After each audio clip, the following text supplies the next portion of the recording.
Welcome to FiST Chat, your source for news and discussions in film science and technology, hosted by Steve Kern and Ben Warner. Visit our website at fistchat.com. Hello everyone and welcome to FiST Chat, your vodcast featuring discussions on the topics of film science and technology. My name's Ben Warner and I'm joined once again for the third time by my good friend and colleague Steve Kern. How are we today, Steve? I'm good, thanks Ben, and it's great to still be here in Melbourne. Oh, it's actually great. I don't think we'll have 3 episodes in a row where we were together, but No. It's all good. We like breaking new ground, even if it's just for us. Exactly. But it's lovely here. I love coming to this part of the world, and I love coming to this city, so it's fantastic. Absolutely. Right, we've got a bit of an ad hoc episode. We've got our iPad here, but we're not going to be referring to it, obviously, except for a few bits at the end. This one, we're just sort of spitballing because we were talking about it this morning, but the idea of writing and in our case script writing, because obviously we talk about film on FiST Chat, but this could apply in many different areas too in terms of writing. And I guess as we can probably discuss today that we're sort of working on a script at the moment, and would it be fair to say that in comparison to the past where we were kind of pushing them out so that we could get them done, this time we're just sort of taking our time and letting it develop in a way that we can then be happy with, as opposed to just get it done kind of thing. And it's important to have that kind of thought process when you're writing, because when you're also thinking about we have to get something done, that sort of runs counterintuitive sometimes to trying to get into a process of writing.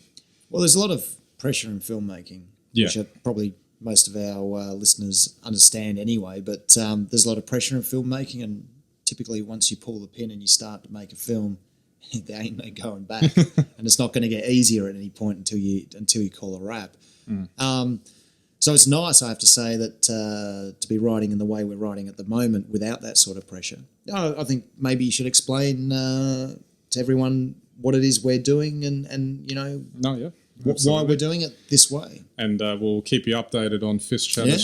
This will be new for us too. We haven't sort of had a running show where we've kept our film updates going through. So this will be a nice, interesting little segue. But essentially, we were thinking of doing a film that we shoot on our iPhones. Probably obviously not a new idea. I mean, Apple just did a major budgeted commercial recently, all shooting on 5Ss, which apparently turned out spectacularly. Nokia ran that original film competition, I think, with Rain Dance in the early 2000s or something. So it's shoot a feature film on a phone, yes. So it's not a new idea. But the advantage in this case is that because, I guess with any sort of modern smartphone with 1080p recording, you can, obviously you still have to bring technique to it, but you can create something of quality just using a device that, fits in your pocket, which is amazing. But the idea is we'll make we're still sort of settling around exactly how it's all going to turn out, but it'll be sort of a thriller horror film, suspense set in one location. Obviously, the old Tarantino Reservoir Dogs thing, where you put a couple of people in a room and then test them. That's right. What better way to go? Exactly. So, we'll keep you updated as that progresses. But the exciting thing that I found from a scripting point of view with doing this is that we're sort of moving along at a nice pace and keeping ourselves happy with how it's progressing. But the advantage of, say, shooting with our iPhones and doing it in a more less structured way, perhaps, would be the way to call it, is that we could be scripting on the fly as we're doing it as well, and not worry about burning through expensive material, like film or anything. We can just keep shooting as much as we like, and we're able to script as we go along, which kind of adds a different dimension to the writing process as well, in that although it's been possible for quite some time to shoot and then go back and reshoot if you think you can do it better or you've thought of a different idea. Or if you really want to, But in this particular case, it's really going to be very simple to change things on the fly. And I kind of imagine that the scripting may also evolve as we're doing it, the actual physical shooting of it, maybe even the rehearsing of it, and all that sort of thing, which is really interesting, and is a clue to filmmaking today, I think.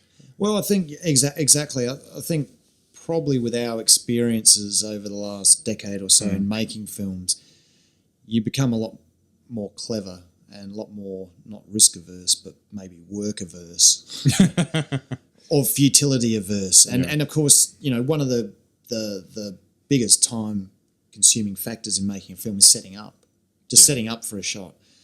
And even if you have a small, lightweight video camera and, you know, you've got to carry around a tripod that's going to be so big and all those things. Whereas if you use an iPhone, exactly as you're saying, or any other smartphone, you know, you can walk around with it in your pocket. If you want to shoot in a crowded place in a city, it doesn't look like you're a film crew.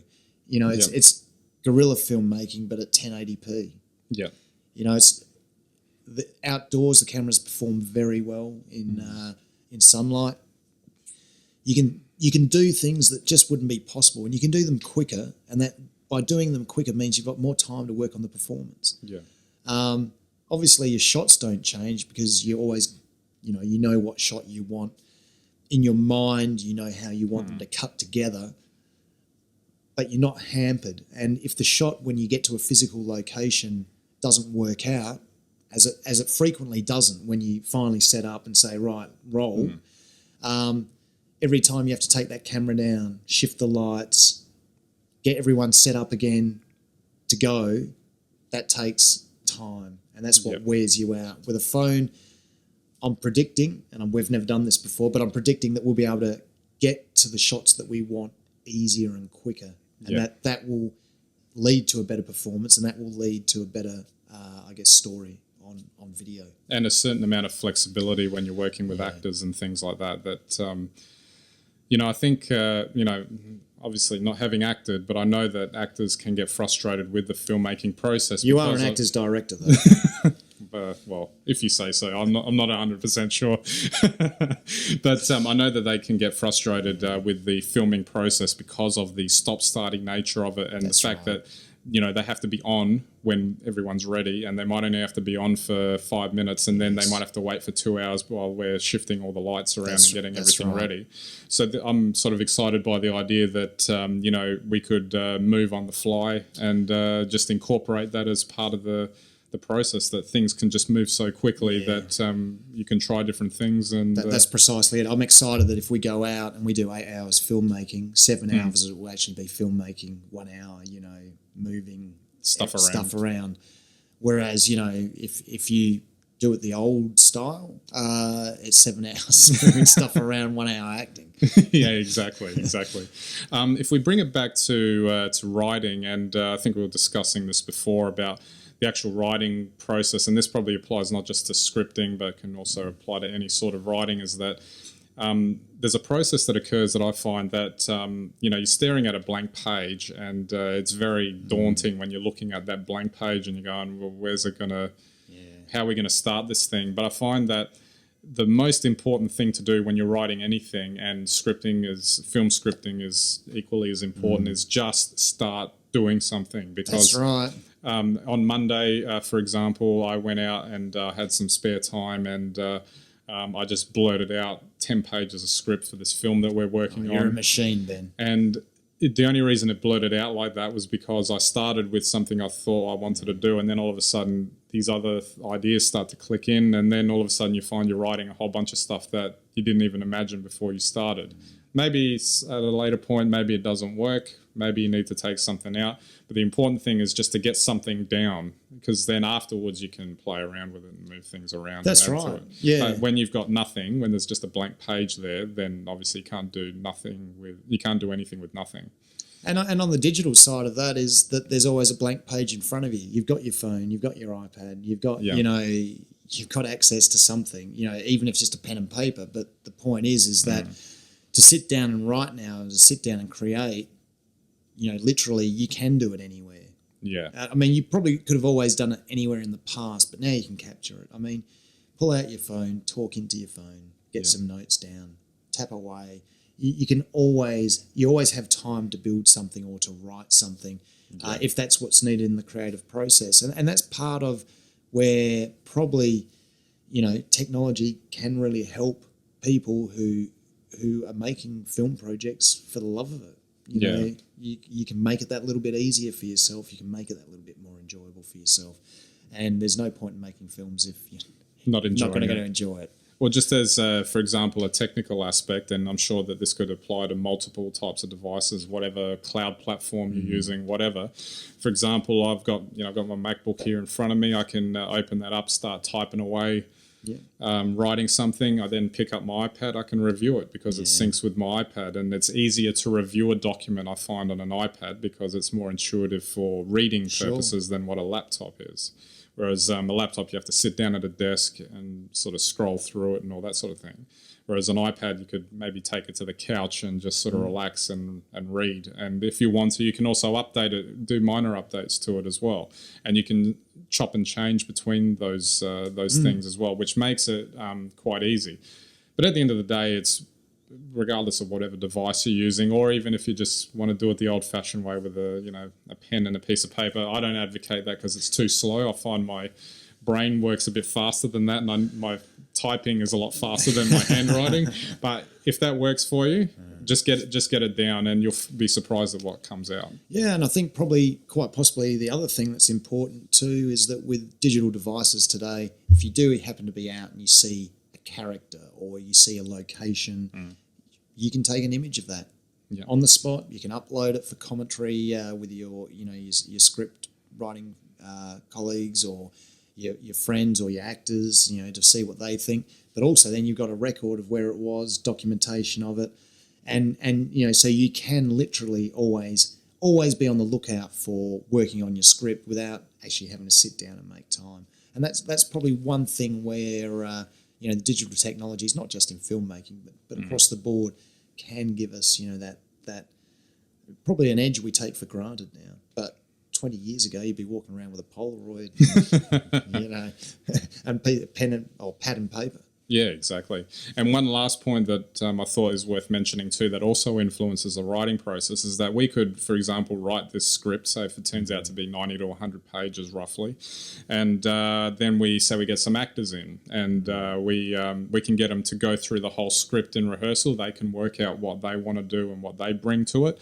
But as you're doing it, you could be, say, filming it on your iPhone, and you could almost film the entire thing in rehearsal, edit the whole thing, and then you've got literally a storyboard to work off when you go to get the actual shots that you want, which again adds another dimension to the whole thing, because you could film like the whole rehearsal, watch the whole thing back, and then decide, that doesn't work.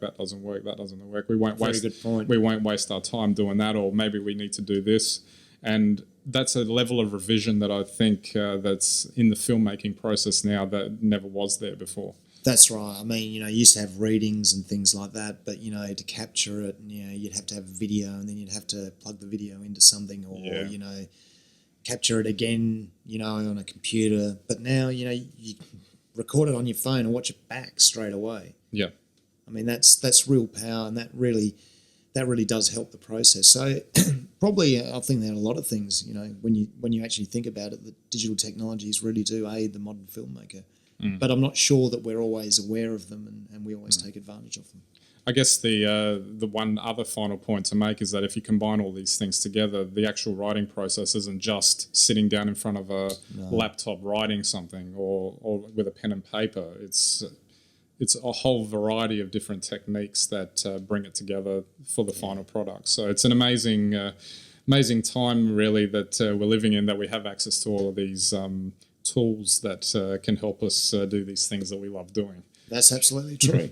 Alrighty, we might wrap it up there. So thanks again, Steve, for the chat and for coming to Melbourne and sort of doing all these FiST chats with us today. Well, it's great, and I hope our fans at home enjoy them. And certainly if you've got any tips in filmmaking or any digital technologies you do to make your filmmaking tasks easier, let us know. Absolutely. Don't forget our website, FiSTchat.com. You can get all of our links there. We've got our ebook, The FiST Report, at fistreport.com. The 2012 and 2013 versions are available there for you to have a look at, which we're quite happy with and excited with. We've got our weekly blogs as well, photography on Instagram and Flickr. And if you think anyone's interested in our weekly discussions on film science and technology, then feel free to send them to our website. We'd be much appreciative of that. So that's it for this episode. So we'll catch you next time.